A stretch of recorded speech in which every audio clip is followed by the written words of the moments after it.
गैर सरकारी संस्था मार्फत लाखौं नेपाली दिदीबहिनीहरू दाजुभाइहरू देश विकासको अभियानमा हुनुहुन्छ।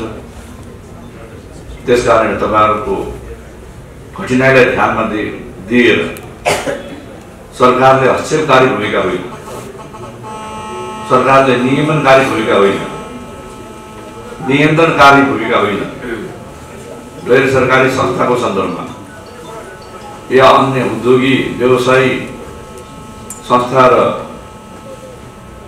कम्पनीहरूका लागि पनि सरकारले सहयोगी भूमिका निर्वाह गर्नुहुन्छ। तपाईहरुलाई काम गर्ने क्रममा सायद सुरक्षाको त्यति आवश्यकता पर्दैन होला, किनकि तपाईहरुले राम्रै काम गर्नुभएको छ। सत्कर्म भन्छ नि, जनताको क्षमता अभिवृद्धि गर्ने, जनतामा उत्साह थप्ने, ऊर्जा थप्ने। हामी यहाँ छौँ तपाईको सेवामा, जनताको सेवामा नै हामी छौँ भनेर तपाईहरुले भनिरहनु भएको छ। तर सुरक्षाको आवश्यकता भयो भने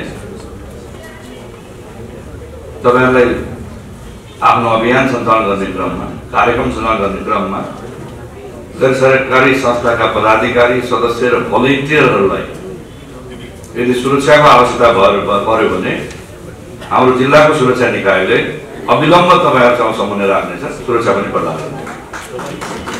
यो निर्देशन म यसै मञ्चबाट गृह मन्त्रालय मार्फतका सुरक्षा निकायहरूलाई, प्रशासनलाई यही निर्देशन दिन चाहन्छु।